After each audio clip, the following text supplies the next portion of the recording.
Aujourd'hui, nous couvrons un événement majeur et choquant. Charlie Kirk a été assassiné alors qu'il s'exprimait lors d'un événement universitaire dans l'Utah. Ce n'est pas une simple tragédie isolée, mais bien le symptôme d'un système politique américain profondément violent et en pleine décomposition. Charlie Kirk a été atteint d'une balle au cou lors d'un événement organisé par Turning Point University dans l'Utah.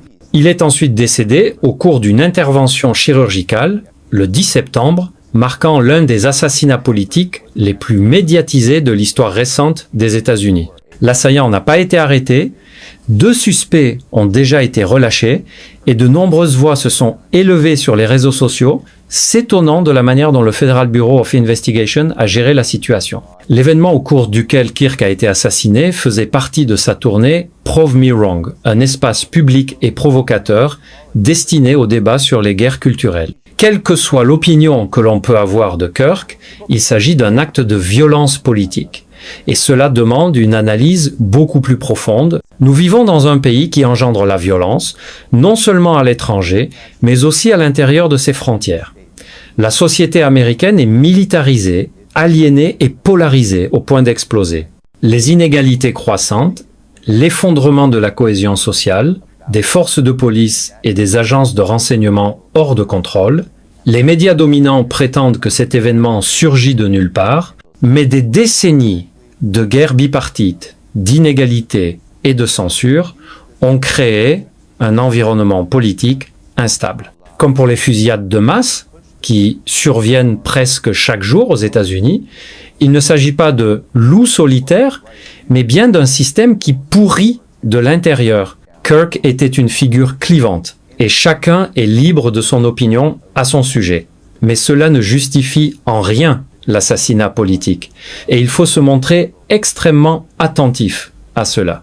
Regardez maintenant comment les médias traditionnels vont traiter cette affaire. Ils feront exactement ce qu'ils ont fait dans d'autres cas. Ils utiliseront cet événement pour renforcer la censure, plutôt que d'en examiner les causes profondes. Comme avec le Russiagate, on nous poussera à nous diviser sur des réactions émotionnelles. Déjà, la droite belliciste utilise ce drame pour réclamer des mesures autoritaires contre ses opposants. Au final, aucune des factions de l'élite qui s'affrontent dans ce débat ne s'attaquera aux véritables causes de l'instabilité et des tensions politiques. La violence américaine ne reste pas cantonnée à l'étranger. Elle revient toujours en boomerang. La violence des États-Unis à l'étranger revient frapper chez eux.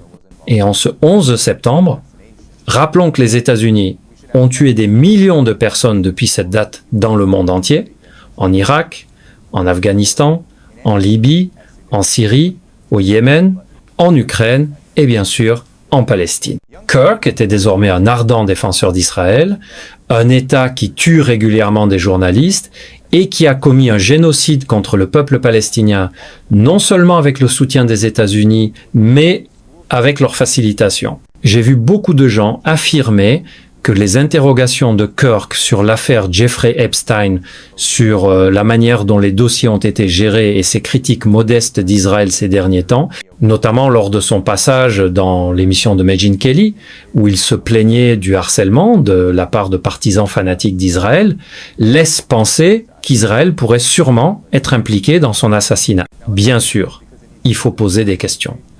Il faut toujours interroger le rôle de l'État américano-israélien, oui, je dis bien en un seul mot, dans tout événement d'une telle importance. Mais nous avons besoin de davantage de preuves pour confirmer ce point.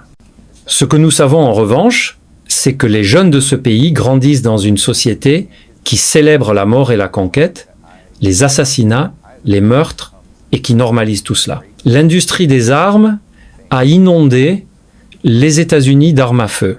Les fusillades scolaires sont devenues banales. Désormais, les assassinats politiques aussi, parce que nous vivons dans une société qui traite la vie comme un produit jetable. Kirk promouvait des positions pro-israéliennes, anti-chinoises et d'autres visions néoconservatrices de la politique étrangère. Mais, ironiquement, il est aujourd'hui victime du chaos, même que les États-Unis propagent dans le monde entier, et ce, des deux côtés du spectre politique. Permettez-moi de le dire, car cela doit être dit, je suis en désaccord avec Charlie Kirk sur pratiquement tout.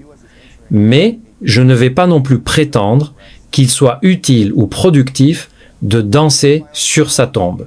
Kirk était un réactionnaire, il propageait de faux récits, en particulier sur ce qui est au centre de cette chaîne, la politique étrangère, et ses positions intérieures n'étaient pas plus acceptables, qu'il s'agisse des questions raciales aux États-Unis ou d'autres sujets, mais si nous embrassons et tolérons ce type de violence politique, nous passons à côté de l'essentiel. Nous devons vaincre les puissants, les élites, par la clarté et non par des actes de violence aléatoires qui ne font absolument rien, si ce n'est se retourner contre nous. Et nous avons vu cela encore et encore tout au long de l'histoire des États-Unis. Nous devons nous demander où cela nous mène-t-il réellement. Les États-Unis annoncent clairement la route vers l'effondrement. Le pays entre dans une période de troubles civils et de guerre idéologique. La violence politique va probablement s'intensifier et les élites vont l'exploiter pour consolider leur pouvoir. L'élection de 2024, tout comme celle de 2016, porte déjà les germes de cette dérive, censure, instabilité économique et précarité imposée non seulement au peuple américain, mais aussi au reste du monde. Nous avons vu, par exemple, que Israël, que Charlie Kirk soutenait à 150%, soyons honnêtes, est l'un des États les plus violents en matière d'assassinat politique et de censure. Israël censure systématiquement ses propres actions. Il ne se contente pas de cibler des journalistes, mais il mène également tentative d'assassinat après tentative d'assassinat, que ce soit au Yémen, au Liban et désormais au Qatar contre des négociateurs du Hamas. Et nous avons vu, en juin dernier, une tentative d'assassinat en Iran visant non seulement le guide suprême, mais aussi le président Massoud Pezeshkian, ce qui a été confirmé. Voilà pourquoi il est essentiel de comprendre que ce qui est arrivé à Charlie Kirk est une véritable tragédie. Ce n'est pas un cas unique pour une figure aussi puissante et influente que lui, soutenue par l'establishment. Nous devons dépasser nos sentiments personnels et nos opinions sur la personne. C'est en réalité un signe de la direction que prennent les États-Unis. Et si nous ne luttons pas pour un système meilleur, les choses ne feront qu'empirer. Nous devons nous attaquer à la violence à sa racine, l'ordre social qui génère les conditions de la répression politique. Nous devons recentrer nos efforts sur les plus opprimés et redoubler d'initiatives pour mettre fin au bellicisme américain et à la répression d'États contre les plus vulnérables et les exploités. Nous devons construire une véritable solidarité, rejeter le duopole des deux partis qui nous maintient prisonniers de débats violents entre élites, et nous unir contre un empire en plein effondrement, qu'il s'agisse de Kirk, de Donald Trump ou de quiconque, la violence politique ne nous sauvera sûrement pas. Seule la vérité, l'organisation et la résistance à l'empire le pourront. J'ai entendu des politiciens américains en vue, de Barack Obama à Alexandria Ocasio-Cortez, déclarer « La violence politique n'a pas sa place aux États-Unis ni dans notre pays ». Mais je suis ici pour vous dire que c'est absolument faux. Les États-Unis ont une longue histoire de violence politique, de John Fitzgerald Kennedy à Martin Luther King, en passant par Malcolm X et bien d'autres figures, célèbres ou non, qui s'opposaient aux élites politiques en place. Les États-Unis ont des prisonniers politiques. Il faut comprendre cela, c'est la vérité. Regardez ce qui est arrivé à Julian Assange. Il a été persécuté et torturé pendant des années à cause de son engagement pour la vérité et le journalisme. Et soyons bien clairs, même si je suis en désaccord avec beaucoup, sinon tout ce que Donald Trump fait sur le plan politique, lui aussi a été politiquement persécuté par les élites, dans ce que j'appelle la violence élite contre élite. La persécution politique et la violence politique imprègnent profondément la société américaine. Nous devons considérer cette violence comme beaucoup plus vaste que ce que les États-Unis commettent à l'intérieur de leurs propres frontières. Les États-Unis déploient leur violence politique partout dans le monde. Regardez ce qui se passe actuellement au Népal.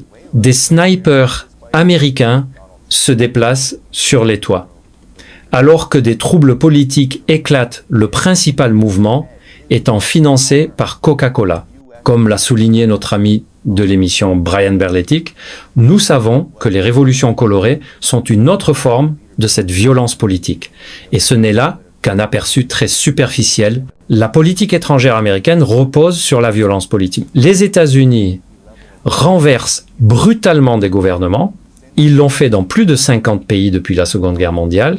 Et ce chiffre continue d'augmenter, alors que le pays oriente désormais ses priorités vers le Venezuela, où il est très évident que Donald Trump cherche à renverser la direction de Nicolás Maduro. Là-bas, nous venons de voir Israël, armée de chasseurs américains, bombarder le Yémen et tuer ce qui était présenté comme la direction houtiste, qui s'est en réalité avéré être des dirigeants civils et politiques, et n'a vraiment rien dissuadé. Si l'on regarde le nombre de morts et le niveau de violence que les États-Unis ont commis depuis 2023, depuis le soi-disant Al-Aqsa Flood et les événements d'octobre 2023, il est stupéfiant que quelqu'un puisse croire que la violence politique n'a pas sa place aux États-Unis.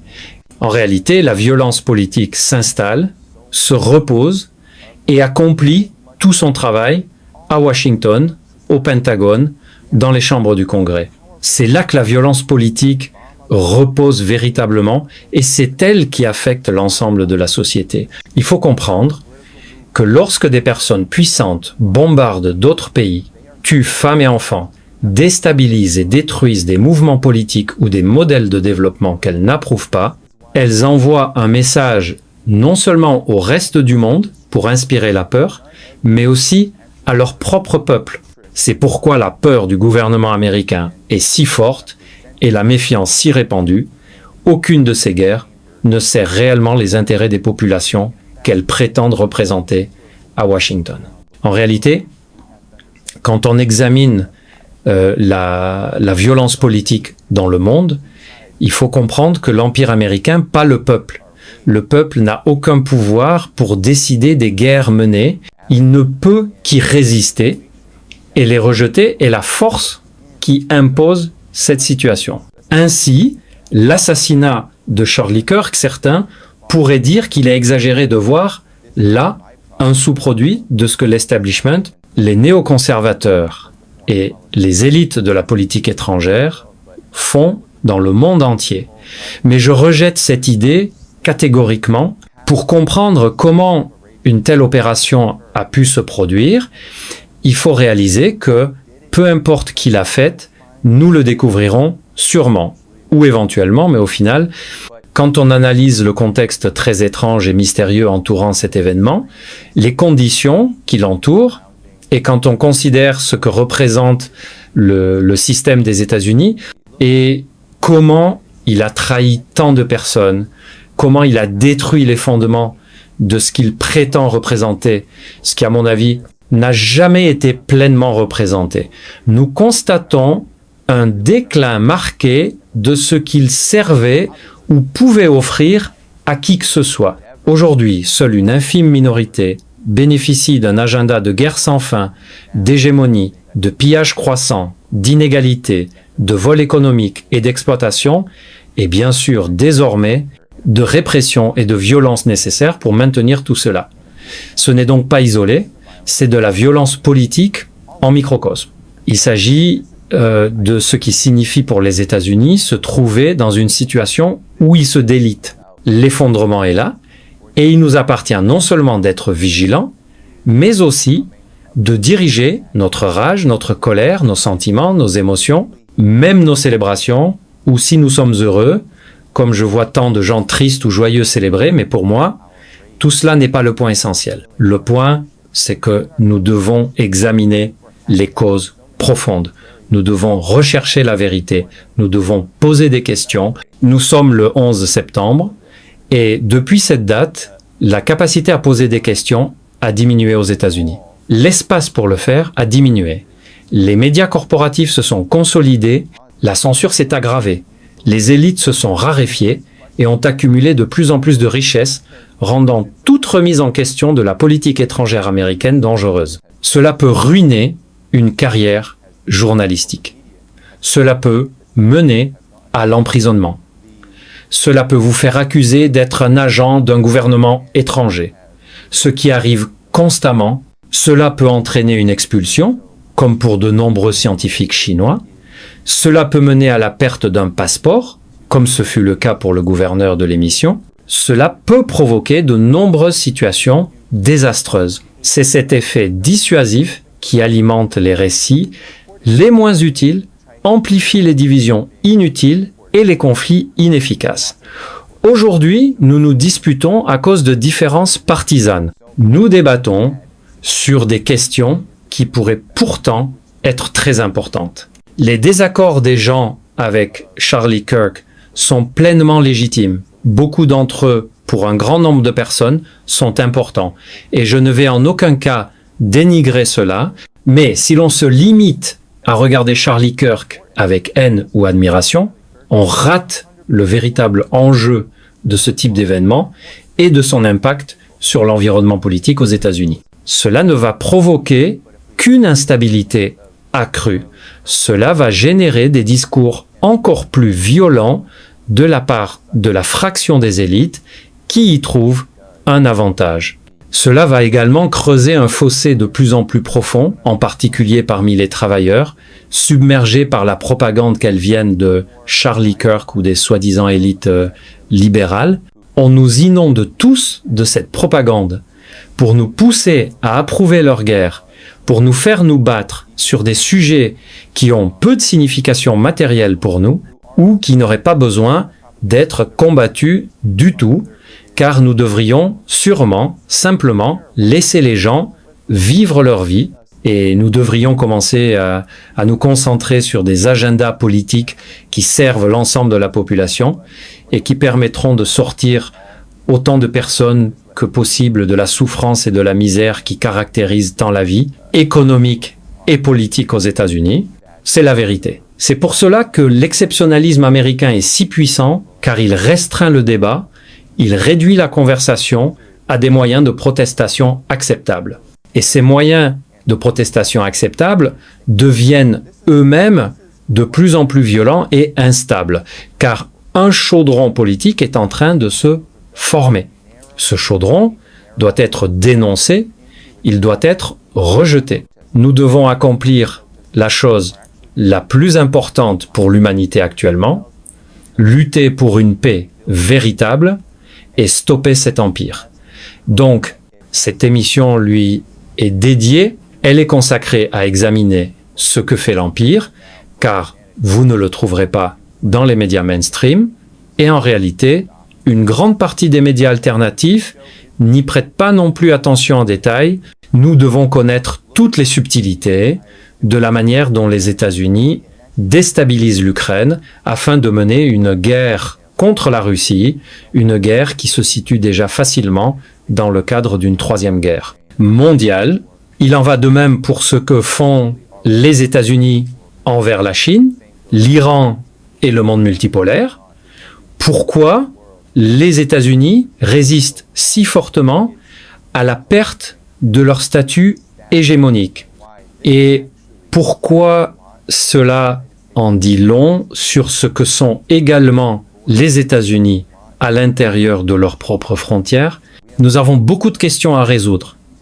Nous avons beaucoup de blessures à guérir, mais pour cela, nous devons aborder les événements comme ce qui est arrivé à Charlie Kirk, son assassinat politique, en partant de la cause profonde. Je veux aussi faire une remarque sur Israël, car beaucoup vont débattre du rôle d'Israël dans l'assassinat de Charlie Kirk, ainsi que du fait que ses opinions sur Israël constituaient réellement ce qui signifie, pour ainsi dire, un élément déclencheur de la violence qu'il a subie. Et je dois dire ceci, c'est exactement le point. C'est ainsi que Benjamin Netanyahou et les Israéliens veulent que les États-Unis soient. Ils veulent un pays divisé. Ils veulent que le débat sur Israël soit tel que les actions d'Israël à Gaza, ce qu'il fait à l'Iran, ce qu'il veut faire dans la région. Ils veulent que les États-Unis, et surtout le peuple, ne se concentrent pas sur ce que les États-Unis font avec Israël pour provoquer tant de douleur et de souffrance, mais qu'il projette toute notre animosité sur un individu qui reflète simplement ce que beaucoup dans le soi-disant mouvement MAGA, si on peut l'appeler ainsi, ou l'aile MAGA, du Parti républicain et du Grand Parti républicain. Et ce que beaucoup de personnes dans l'establishment politique considèrent Israël comme un partenaire, un ami et quelque chose à défendre jusqu'au bout. Pour ceux qui croient qu'Israël pourrait être responsable de cela, faites vos enquêtes, cherchez ce qui pourrait être la vérité. Mais au final, nous avons besoin de davantage de preuves avant de pouvoir tirer une conclusion. Cependant, il n'est pas impossible, pour ainsi dire, que les questions de Charlie Kirk sur les dossiers Epstein, en tant que personnalité très exposée, aient attiré l'attention sur lui et qu'il ait été considéré comme quelqu'un devant être réduit au silence. Je ne mets donc pas cette hypothèse hors de question. Mais nous devons examiner ce que cette forme de violence politique provoque réellement aux États-Unis et comment elle va affecter la politique réelle et comment elle va nous affecter. L'élite dirigeante, l'élite de la politique étrangère américaine, les néoconservateurs, l'establishment dans son ensemble, ils vont toujours utiliser cela pour accroître la répression, réduire davantage les libertés et lancer encore plus de guerres. Et ces guerres nous retombent dessus.